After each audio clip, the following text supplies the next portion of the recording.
Bueno, vamos a hablar de la polaridad apical. Vamos a hablar de tres tipos de especialización apical. Es decir, las células tienen tres estructuras microscópicas muy importantes. Primero, uno, microvellosidades. Si ustedes ven acá la célula, en su parte apical superior, tienen unas estructuras llamadas microvellosidades. Estas microvellosidades solo las vamos a encontrar en tejidos de absorción o de reabsorción, como intestino, como riñón principalmente, de las más pequeñas a las más grandes. Después vamos a seguir con unas estructuras que se llaman las vellosidades. Estas estructuras son móviles, realmente, no tienen funciones de absorción, las vellosidades, pero sí movilizan sustancias que producimos nosotros, como los mocos. Especialmente las voy a encontrar en vías respiratorias, Y estructuras también, unas estructuras más largas que las vellosidades, son los estereocilios. Los estereocilios son más largas que los vellosidades, no juegan un papel importante en la movilidad, pero sí en la maduración de estructuras o en la parte sensorial, especialmente en el oído. Bueno, esto es un ejemplo. Estos son los tres típicos ejemplos que vamos a profundizar. Muy bien, las microvellosidades. Uno, las microvellosidades son proyecciones de filamentos de actina, como se están viendo acá.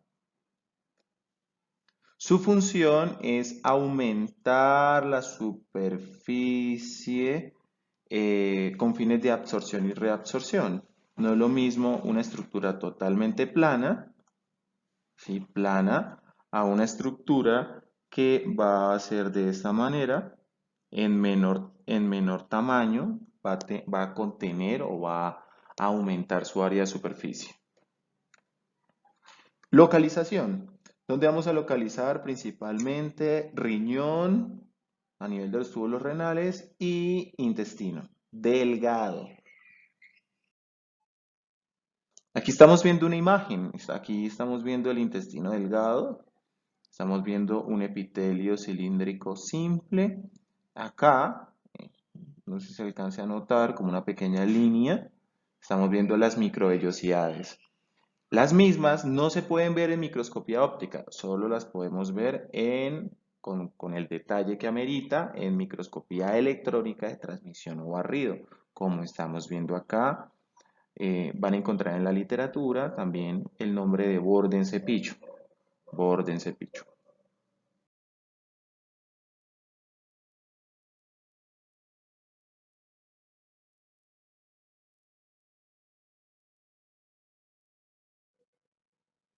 Esto es una micrografía electrónica de barrido donde estamos viendo, uno, las microvellosidades.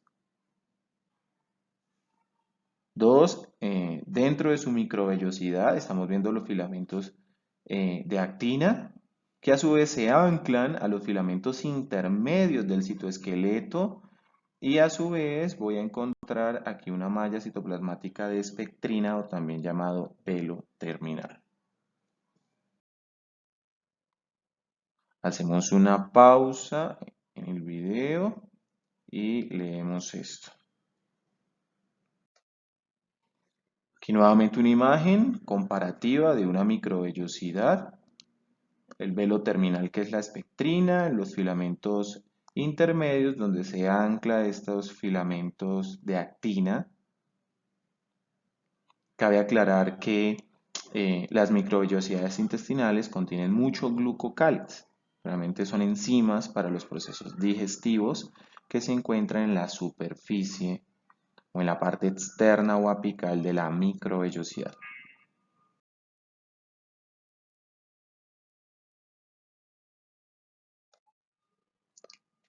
Cilios. Entonces, principales estructuras donde vamos a localizar cilios. Uno, el árbol traqueobronquial, el epéndimo y el epitelio olfatorio. Y las trompas uterinas. Aquí estamos viendo un epitelio cilíndrico, pseudoestratificado, ciliado, estos son los cilios, con células caliciformes, esta estructura que se ve un poco eosinófila, son las células caliciformes las que producen el moco, típico de toda la vía respiratoria, principalmente hasta bronquio. Bueno, vamos a hablar un poco de las partes del cilio. Esto es una imagen de microscopía óptica. Estamos viendo el cilio, luego los cilios. En la parte más inferior vamos a ver como una línea. Esta línea es lo que denominamos el cuerpo basal. Ahora vamos a aumentar el tamaño de este cuerpo basal y nos pasamos a esta imagen de microscopía electrónica de transmisión. Entonces, el cilio tiene unas partes. Entonces, la parte interna del cilio lo vamos a llamar axonema. Hacia la raíz o la parte más inferior del cilio vamos a encontrar tres estructuras. Una zona que se llama la zona de transición, otra estructura que le vamos a llamar el cuerpo basal, el pedículo y la raíz. ¿Qué es lo importante de estas estructuras? El cuerpo basal. El cuerpo basal vamos a encontrar 9 tripletas de microtúbulos que van a polimerizar del extremo negativo al extremo positivo los microtúbulos que voy a encontrar en el interior del axonema y también me le van a dar movilidad al cilio. Aquí estamos viendo como un corte de un cilio y vamos a ver la estructura interna. Ahorita en una diapositiva siguiente vamos a hacer una explicación más detallada. La estructura comúnmente se conoce como 9+2. Bueno, estamos viendo el axonema de un cilio. Dentro de cada cilio vamos a encontrar 9 dobletes de microtúbulos y 2 centrales. Estos 9 dobletes de microtúbulos se sintetizan o se polimerizan en el cuerpo basal, los 2 centrales en la zona de transición. El punto aquí, y lo más importante, es que el microtúbulo A, así se le denomina A y ahí está el B. ¿Por qué A? Uno, porque está completo y dos, porque tiene la proteína dineína, que es la proteína motora, la que le da movilidad al cilio. Aquí estamos viendo la estructura de un cilio. Estamos viendo aquí el cuerpo basal. En el cuerpo basal, pues vamos a encontrar 9 tripletas de microtúbulos, que es esto de acá. Realmente no tiene tanta importancia clínica, pues aparece en los libros. Vamos a encontrar el axonema, que son los 9 microtúbulos, el microtúbulo A, que es el completo, y el microtúbulo B. Simultáneamente vamos a encontrar en el microtúbulo A el brazo de dineína, que es la proteína motora del cilio, que comúnmente se tiene alteraciones congénitas en los procesos o en las enfermedades, unas enfermedades huérfanas o raras que se llaman discinesia ciliar primaria.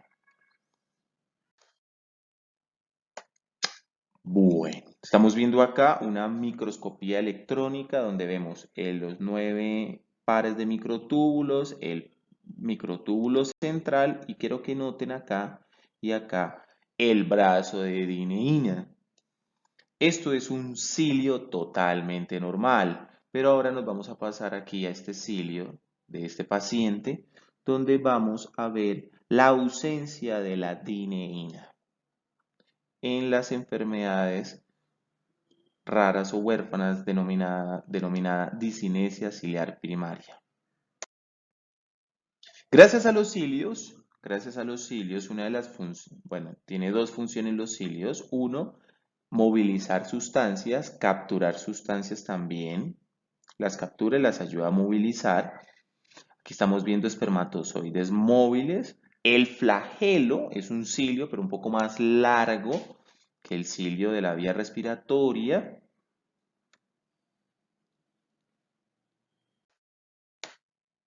Por favor, hacer una pausa y leer el resumen de los cilios.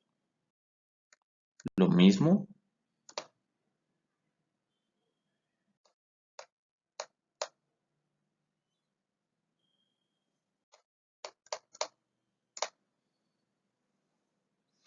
Cuando alteramos los cilios, vamos a tener especialmente problemas respiratorios porque las sustancias, al ser especialmente el moco que produce las células califormes, deben ser movilizadas. Quien moviliza ese moco es el cilio cuando está totalmente normal. Cuando hay enfermedades, pues se nos puede presentar esa acumulación de ese moco, no se elimina y genera enfermedades de vías respiratorias. Mm, Algunos niños con disinesia ciliar pues van a presentar esterilidad por la ausencia de la movilidad del flagelo. Estereocilios. Bueno, aquí estamos viendo el epidídimo del testículo, un epitelio cilíndrico pseudoestratificado con estereocilios. Si queremos dar una definición de los estereocilios de manera muy sencilla, primero que todo, no son cilios, porque esto no es móvil. Son microvellosidades largas. ¿Por qué lo digo? Porque en su interior, estos estereocilios no contienen microtúbulos, sino que contienen filamentos de actina, que es la misma composición de las microvellosidades. Entonces, los estereocilios no son móviles, no contienen microtúbulos y contienen filamentos de actina. Por lo tanto, los estereocilios son más microvellosidades. Su localización es epidídimo y conductos deferentes y epitelios sensoriales, especialmente a nivel del equilibrio y del oído. Lo vamos a encontrar mucho en el oído interno. Bueno, ¿cuál es la principal función de los estereocilios? Estamos viendo acá, en algunos libros van a encontrar como quinocilio al más largo, esto de acá, y esto de acá, estereocilios. Su principal función no es movilidad, pero especialmente este quinocilio a nivel del oído y estos también, cuando se movilizan o se mueven por los líquidos del oído, por la endolinfa, como estamos viendo acá, al movilizarse, ingresan iones de sodio y empieza todo el proceso de la mecanorrecepción y la transducción del sonido. Esa es una función de los quinocilios y los estereocilios a nivel del oído. A nivel del epidídimo tiene la función de absorción y ayudar a los procesos de maduración de los espermatozoides.